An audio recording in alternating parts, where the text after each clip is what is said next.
hard story to tell. My wife and I were married for 18 years. Some of the magic in the bedroom was fading. I'll admit that, but we were also parents to 2 children, 12 and 16 years old.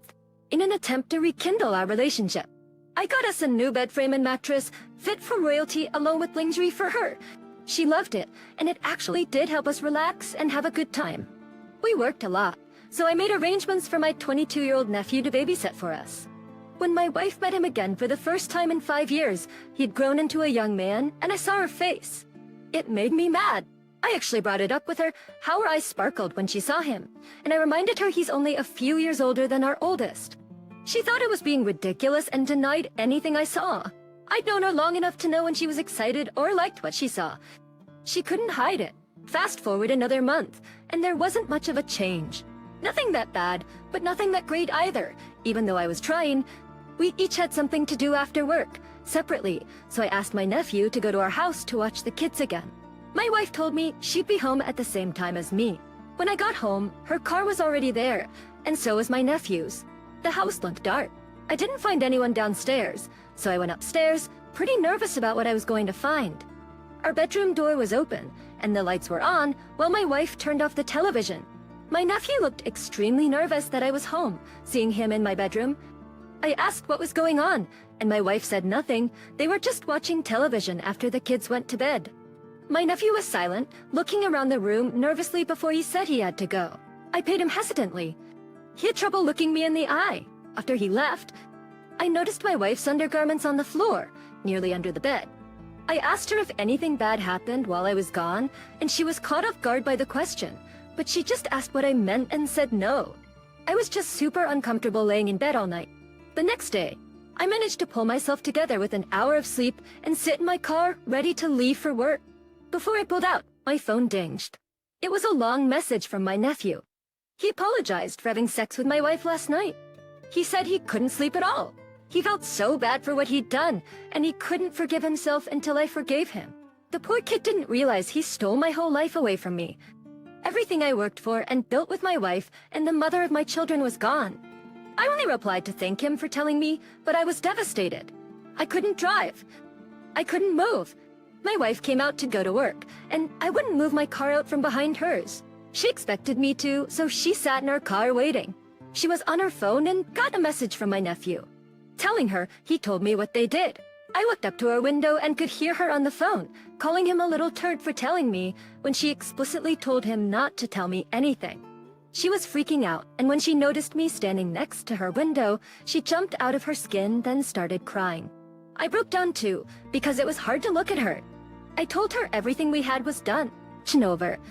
I started walking back in the house, and she followed me, panicking and crying. She asked me to forgive her for this one mess-up. In all the years we were married, she was loyal to me and the mother of my children. She didn't want me to break up our family just because of this one moment of weakness. I told her it wasn't just one moment of weakness. It was a moment she decided she would have sex with my nephew behind my back. It was a choice she made to betray me, her husband of 18 years. I told her I never wanted to see her again. She gave up on us. Our marriage got boring, so she gave up and cheated on me. I was sobbing, which made her sob. I wasn't worried about my ability to move on from this. I was crying for our kids. Their lives were going to change, and it was because of their mom. I was willing to stay with her through thick and thin, no matter what.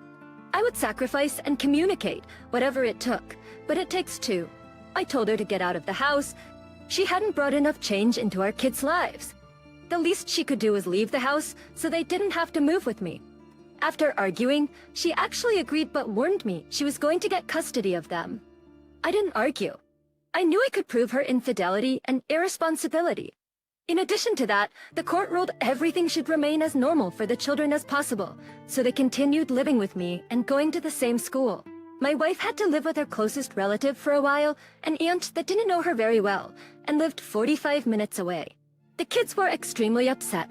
It isn't easy on anyone when a family is broken apart, and each time they spoke on the phone with their mom or saw her in person, it was awkward and they wanted to know why she broke up with their dad. They told me she would cry when they asked, because there wasn't a good answer, and I knew she felt like a stupid, foolish woman. She eventually gave up carpooling to work in the area, but I think it's because even the people she worked with knew what she did. I became somewhat of a bachelor for the middle-aged women in town, and I couldn't complain.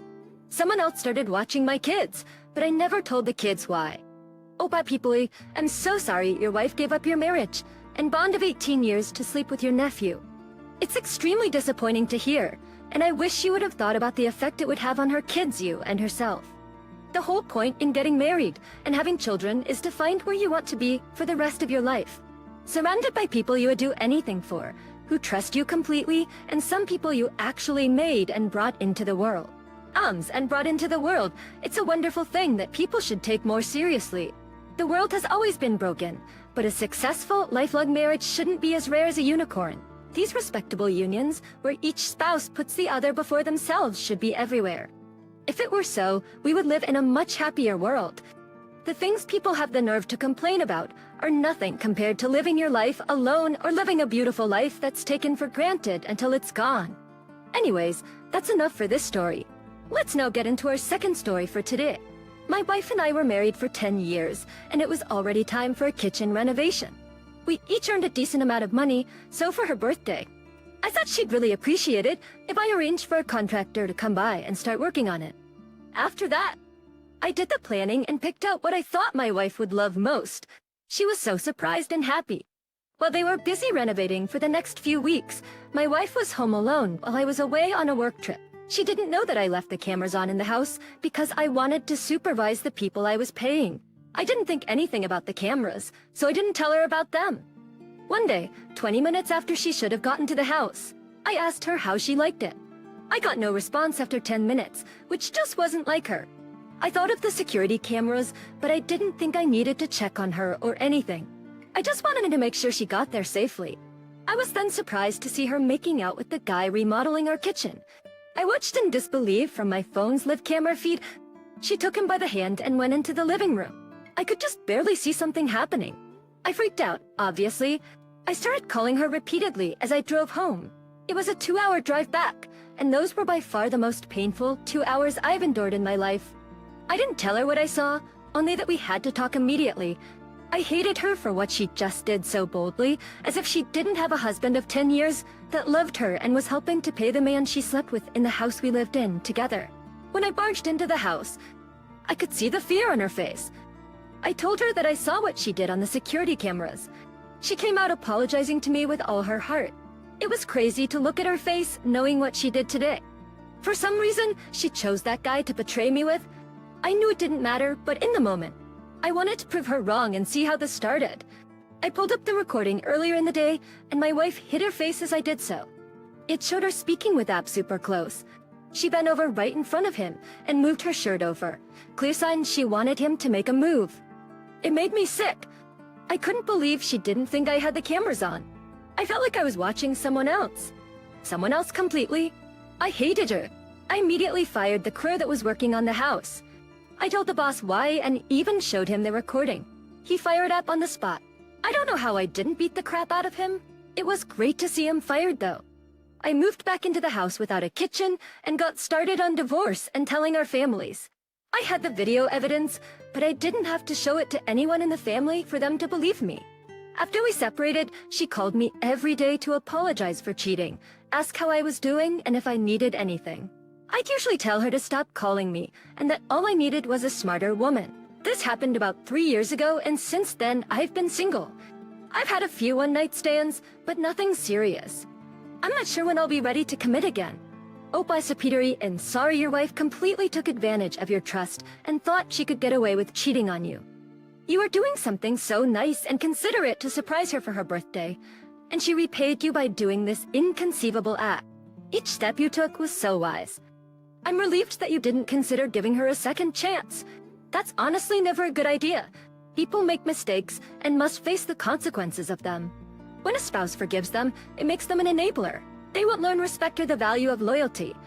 After the door to infidelity is open and the two stay together, there will either be a consistent feeling of guilt and worry or an eye for an eye kind of attitude. And that is no way to have a healthy and happy relationship. Your ex certainly had the harsh reality coming to her from her own actions. I wish you the best of luck in healing from this. Thank you all for taking the time to listen to today's stories. If you enjoyed listening, please feel free to like and subscribe if you haven't already. Also, comment below with your thoughts on what happened. Take care.